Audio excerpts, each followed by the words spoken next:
have your attention?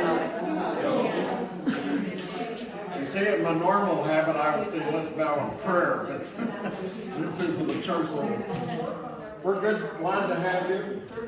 This is a town meeting for the Pleasant Valley Community Association. I don't know what happened to Captain Spitzberg, Eric, this morning, but we'll play it by ear. We'll tell you what we know, in what direction we're going, and several things to introduce you to. I'm Wayne Shea. I do pastor this church. We opened the building because you know the community center is in trouble, but it's coming out of it. And been a lot of volunteers. I appreciate it. There's been volunteers every time. Hard-working people. I found you can only spend about 3 or 4 hours in that smoke-filled building without it affecting you emotionally. It's a drain on you. But I appreciate the work that the people have done and the progress that's been made. There was no structural damage to the building. 2 2x4s out of the whole building got burnt, and they only burnt this much. That was all. We had double layers of 5/8 rock on the ceiling. The floor in the office and storage room, which was the only wood part of floor, had copper screen under it from being at the high pass observatory. They had to do that to separate the computers from the transmitters. The community center was a transmitter building. The fire burnt to the copper screen and quit. In the storage room, the fire burnt chemicals, built paper, toilet towels, and burnt very hot. A couple places it burnt the PEX pipe. The PEX pipe became our sprinkler. And the one on the mop sink and the one on the air hammer let loose and put the fire out in the mop room. There were other fires set, and I happened to set the sprinklers on the cemetery the night before. I didn't see anything. I come back early in the morning. I was in my pajamas and I said, you know, you always get caught, Wayne.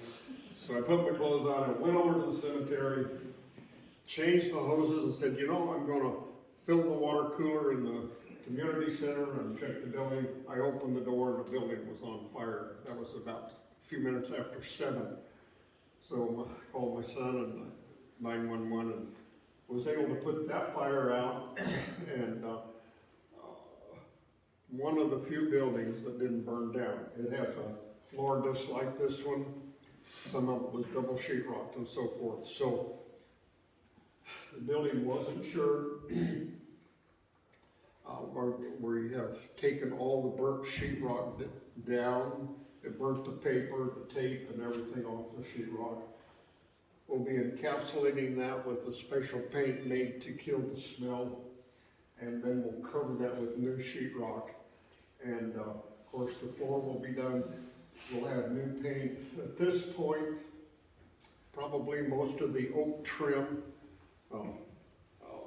like this building, will be taken down and new trim put in, so it doesn't have the dark, distressed look. And I'm so thankful for the people that have volunteered. It just,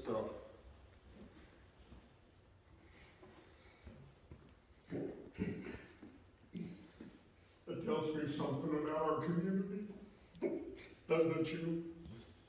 I mean, there have been hundreds of hours put into this, and we're on the road to recovery. Thank goodness we still have a building standing. We have the sheetrock already in the building.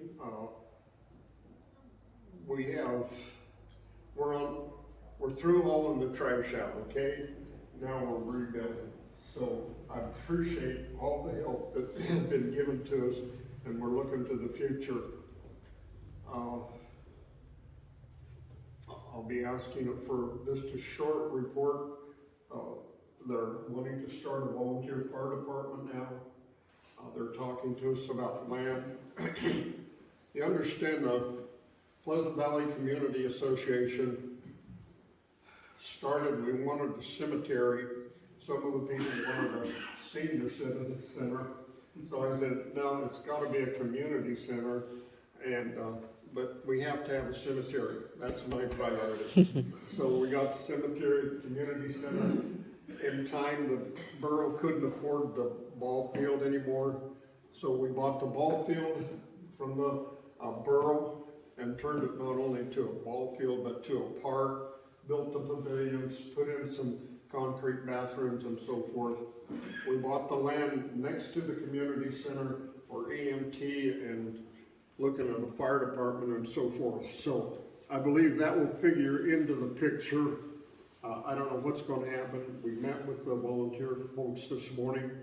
We're looking at going ahead with that and seeing how that will progress. Everything's still in the planning stage. I can't give you a definite, I hope you understand that. We have a board up here. We also have Missy Olson. She's supposed to be up here, but she can sit back there. I didn't know how many people would be turning out today, but I've asked Bob to share with you a little bit about the reward fund. There's been some concern. As you remember, it was mentioned at the last meeting to start a reward, and it's went up dramatically. Bob will explain to you if it's not claimed by, I hope we find the arsonist. What are we going to do with the money? He'll explain that to you. Bob? Well, for those of you who were here, first of all, I'm Bob Sugden. For those of you who don't know me, I'm the pastor of the Two Rivers Community Church of the Nazarene down at mile 14 and a half. And I'm the treasurer for the Pleasant Valley Community Association. For those of you who weren't here last month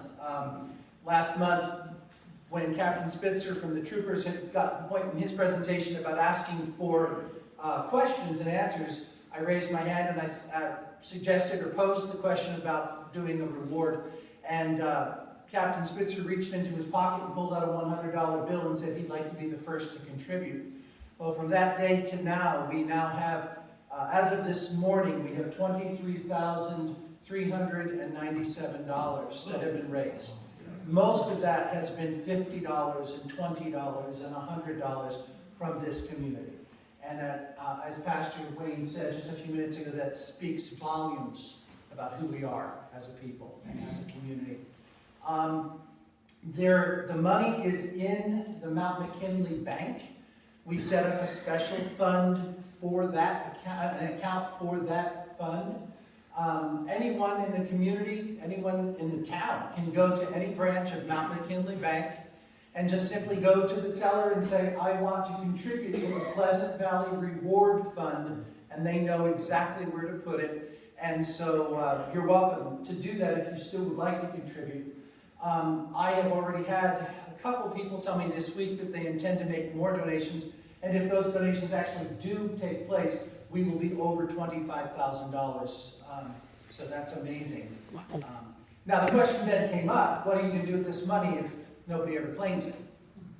I don't know. Go have a party, I guess.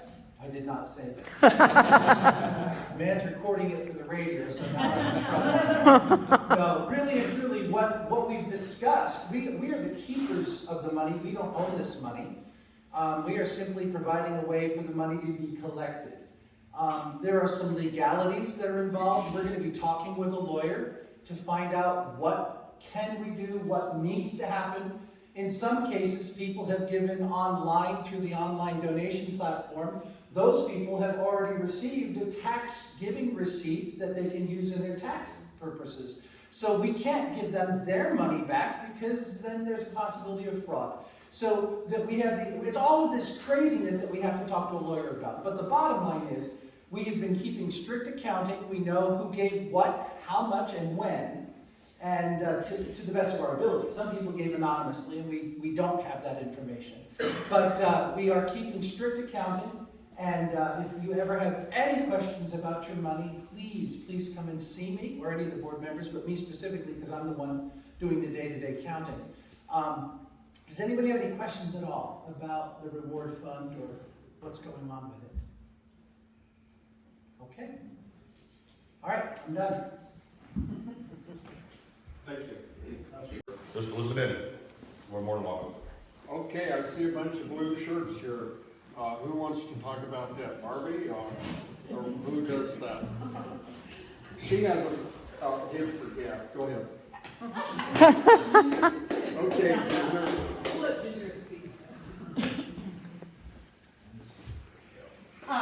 My ex-husband, our son, he has a vinyl press. He lives in Phoenix, Arizona right now, wanting to do something for the community of Two Rivers and the people who have been affected by these fires. He came up with this logo here, Two Rivers Strong, I don't know, a couple of weeks ago. And he printed, I believe it was 150, Greg? Yeah, around 150 t-shirts and mailed them up here. They were supposed to have been here the week before, but we got them here now. Anyway, since he lives in Phoenix, he has no way of distributing them other than through his webpage, which nobody in Two Rivers knows about. So Barbie had ordered t-shirts from him. I didn't know that until I talked with him the other day. But he is going to trademark it, and he's going to allow Two Rivers, Two Rivers, to use the trademark on sweatshirts, hats, other items as necessary, or if anybody wants to. The t-shirts are $25 a piece, and if you look on his website, which is Spotted Dog Vinyl Products, I believe is the whole name of it. Anyway, all proceeds, and he means every dime of the proceeds, will be divided equally between people who have been affected by these fires. So it's a help thing, it's Two Rivers Strong, it's what the arsonist has made us as a community, I believe. The interviews that I have done with, and I've never said that this is, oh, poor me. Everything has been, this community is so strong. And this community has become stronger and tighter and harder since the very first fire. It isn't just about my husband and I, it's about all of us. And that was kind of what Matthew wanted to get through, is Two Rivers Strong, not just a person. Barbie's got a bunch of the t-shirts right back there.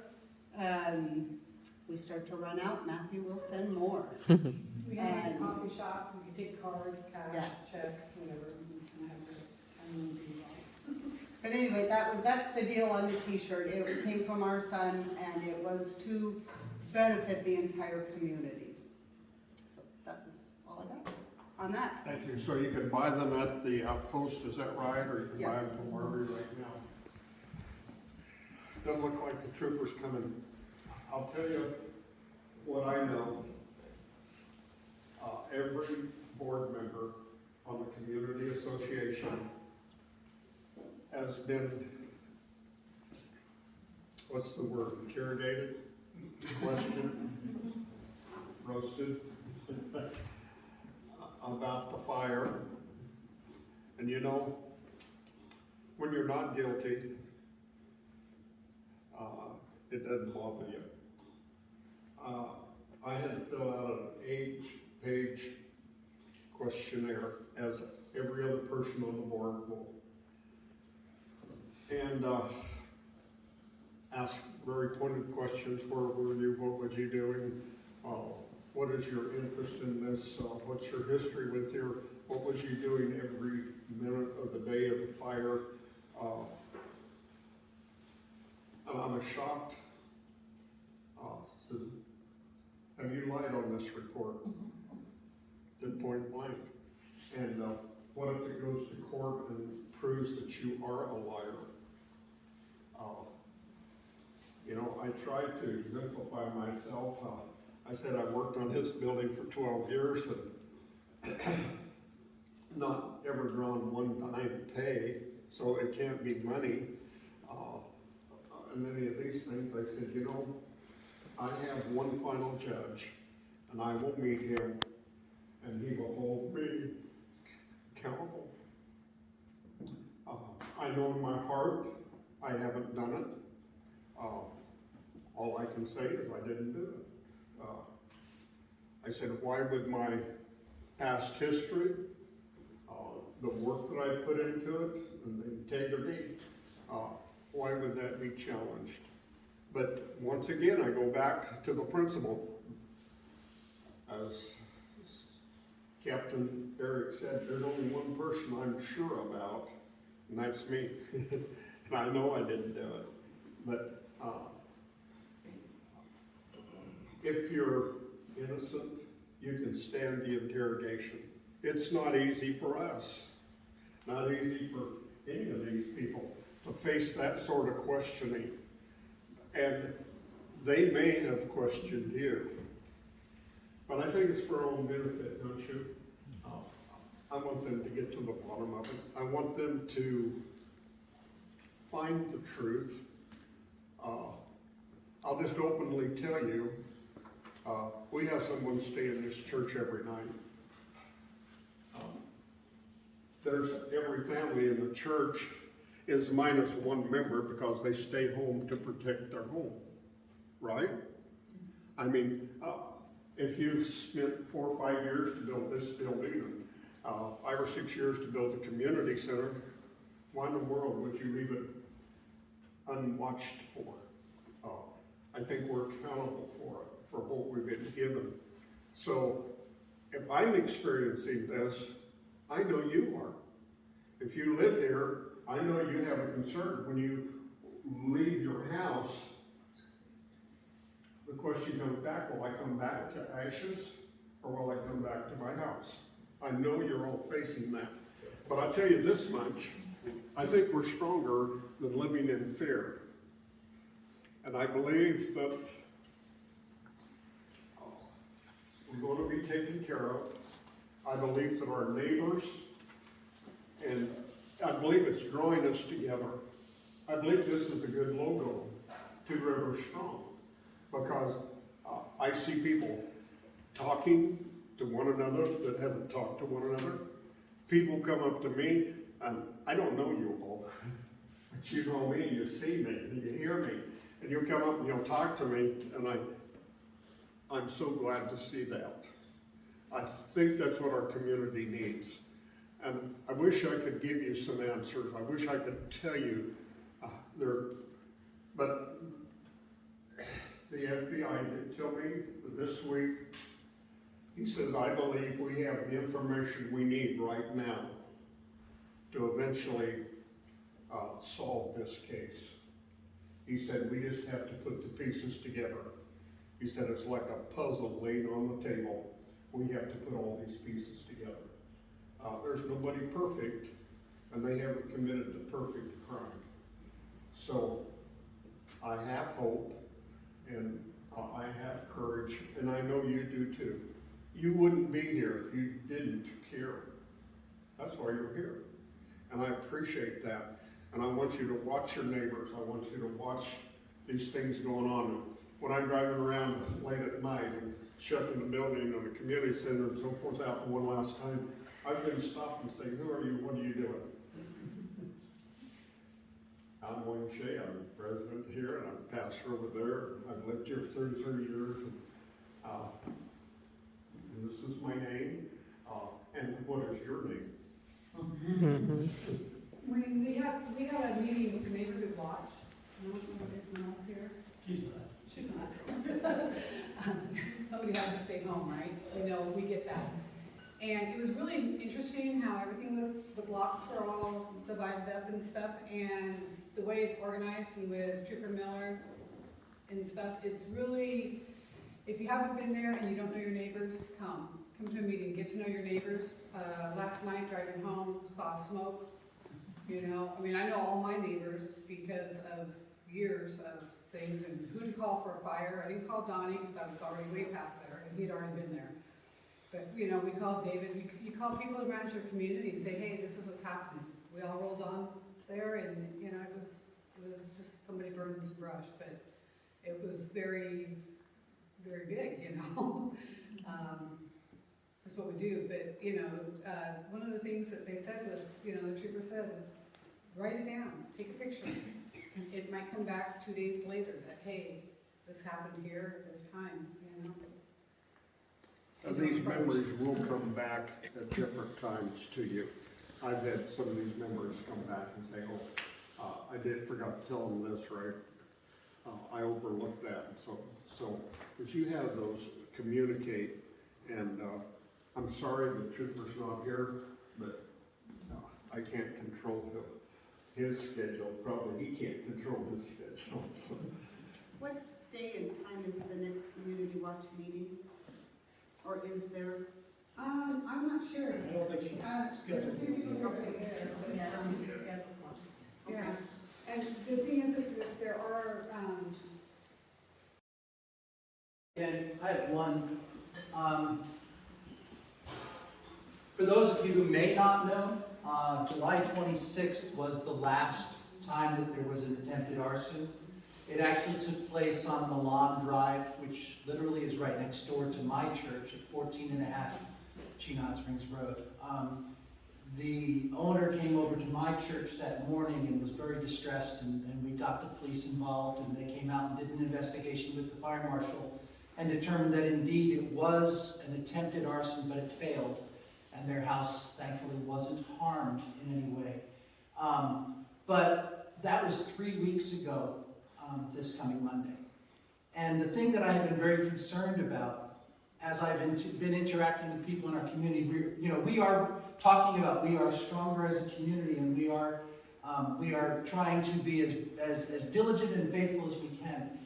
One of the things that I'm continually hearing from people in our community is that they are tired, that they are weary, that they're being worn down, that they're afraid to leave their home unattended. And the challenge for us is that as a community, we need to continue to build each other up. We need to continue to watch out for that person next door. Not to make sure their house isn't burning, but to make sure that they're okay. To make sure that they are well and not stewing at home very worried, that type of thing. And I have been truly trying to think of ways that we can be more encouraging to one another as a group of people. And I think that's the thing that I would like to leave with us this morning. I'm not saying I'm closing the meeting, but I mean, the thing for me is I want us to walk out of here with our arms around each other and not being in any way upset with each other or frustrated or not happy. I want us to feel that we love each other and care about each other and we've got each other's backs. And I think that's important for every single one of us. Each one of you knows somebody who's faithful to their property and scared right now. Just in the same way you have people watching your church, we have people coming every single night for the last 6 weeks to spend the night at our church. And I'm humbled by that. And I just want to encourage each one of us to find ways to build your neighbor up. Ask them, how you doing? Can I help you? We've got people watching our place. Can I come over and watch your place tonight to give you a break? Whatever it takes. But just be that extra set of eyes for the people, but not about their property, about themselves as human beings, and encourage each other. So, thank you. I promise not to preach. I tried hard not to. But in Nehemiah, the walls were down, the gates were burned and everything, and he goes back to rebuild the walls. The enemy comes and is threatened to destroy the city. Nehemiah tells his workers, you carry your trowel in one hand and your sword in the other hand, and don't quit the work. And that's where we are. We got double duty. You're tough enough. You live in Two Rivers and you can do it. I appreciate every one of you. Thank you for coming out. I don't know how to close a meeting without prayer, but you are dismissed. Say goodbye, open the door. Pardon? You just say goodbye and open the door. Goodbye. We'll see you. You are dismissed. Thank